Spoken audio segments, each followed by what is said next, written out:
All right, let's get back into it with session 2, Who Art in Heaven. So, where is heaven exactly?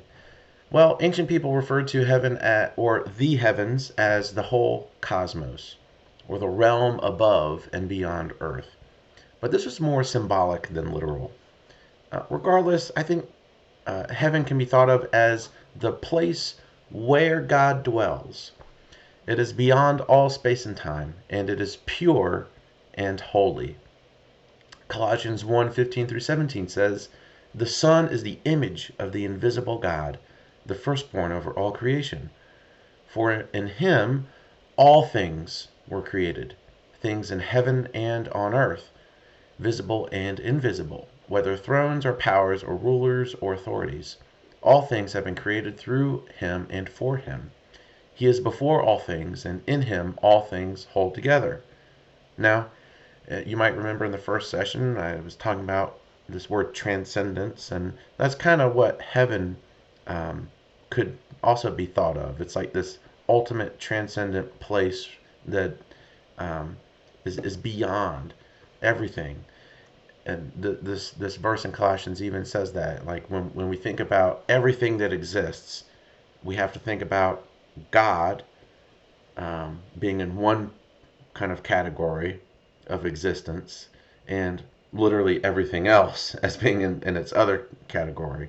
And you know, this verse from Colossians even said, like, God made the heavens, and whatever God makes, God has he has his hand in it, and he can enter into it. So we might think, well, what about hell? Like, is hell an actual place? And that's a good question. But the New Testament describes hell as a place of destruction and fire. But colloquially, it is the opposite of heaven. It is the place where God does not dwell. So God has made the heavens and the earth, and God dwells in the heavens and on earth. But all the places where God is, there's a place beyond that where God is not, and that is hell. And it's not when you live your life and die and you experience the afterlife, you're either going to wind up with God or not with God. And if you're with God, you're in heaven and it's cool. And if you're not with God, then, well, you're in hell and it's not cool. And it doesn't matter if hell is a place where you just get destroyed, you're annihilated and cease to exist, or you're punished with fire eternally. Both of those views of hell, theologians have debated for centuries, but I think the bottom line is it's going to be a bad ending because you're not hanging out with God. So you kind of want to be saved from hell. But what do other religions have to say about that salvation? Well, there's a lot of commonality, but there's some big differences too. So in Judaism and Christianity, salvation and righteousness go hand in hand. Righteousness means being in right standing with God. And so if you're in right standing with God, then you're going to wind up with God when you die. If you're not in right standing with God, then you're going to wind up in hell. And the big difference between other religions and Judaism is that we think the fundamental problem with ourselves in the world is sin. And so if we want to become righteous, then we need to get rid of sin. We need to beat it. We need to overcome sin.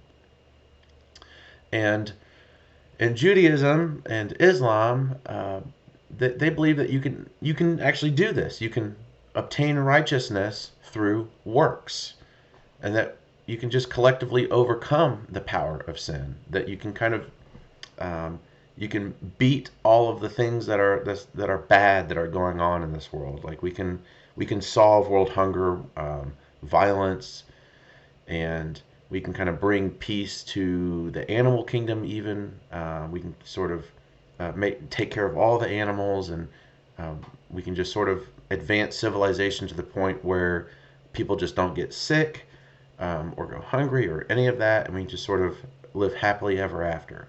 Um, well, I don't think we're ever going to be able to do that. Sin is just it's too strong, um, and that's why the problem is that we just can't. There's not enough work we can do. This is why we need to put our faith in Jesus. Now your workbook says read Romans 3 through 5. I won't do that here, but I did want to highlight Romans 3, verse 23 to 25. This says, "For all have sinned and fall short of the glory of God." There's no one alive that's perfect, that has their life completely together, that is doing all the right things at all the right times. Um, no one's righteous on their own. Um, that's what that verse means. All have sinned and fall short. There's not enough we can do to become righteous. But the good news is this. Verse 24 says, "And all are justified freely by his grace through the redemption that came by Jesus Christ." So that's the gospel in a nutshell. We're sinners. We can't do enough work to become righteous, but Jesus offers us grace, and that justifies us. That helps us become righteous. In verse 25, God presented Christ as a sacrifice of atonement through the shedding of his blood to be received by faith. So that gap between what we can do and righteousness, Jesus fills in. He atones for all the things that we can't do for ourselves, all of the good things that we failed to do for ourselves, that still contribute to us falling short of this standard, this pure and holy standard of that God requires us. Jesus fills that in. That's what atonement means ultimately. So other religions, well, in Hinduism and Buddhism, you can free yourself from the cycle of suffering by relinquishing your desires and embracing the eightfold path of doing what is right in order to obtain enlightenment and improve your karma. This is enlightenment, I should say, is the realization that everything that exists belongs to a single ultimate reality, which means, well, everything is an illusion, even Buddhism itself. Until you attain enlightenment, you will be reincarnated over and over and over. So this cycle of that Hindus and some Buddhists believe of reincarnation to improve your karma is all part of their understanding of what's wrong with the world, and they think that what's ultimately wrong with the world is our attachment to it. We suffer because we want things, we need things, and suffering is produced by our wanting and needing of these things. And so their solution that they're offering is to just let that go. Just stop wanting things, stop desiring things, and you won't suffer anymore. And I don't know, that doesn't seem to fit with my experience. That doesn't seem to me how reality works. I don't see giving things up as kind of like a way to improve your situation. There's just some battles that you have to fight, and some battles you need to fight, and you need to work through them.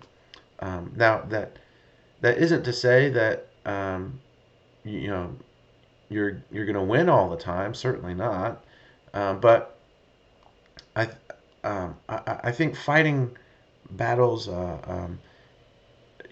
it's not something that you can just walk away from, and that might be a poor understanding of Hinduism and Buddhism, but it seems to me that that's the solution that's being offered here, is to say, well, if I just give up, if I give up trying to give up the battle that life is, then the problems will go away.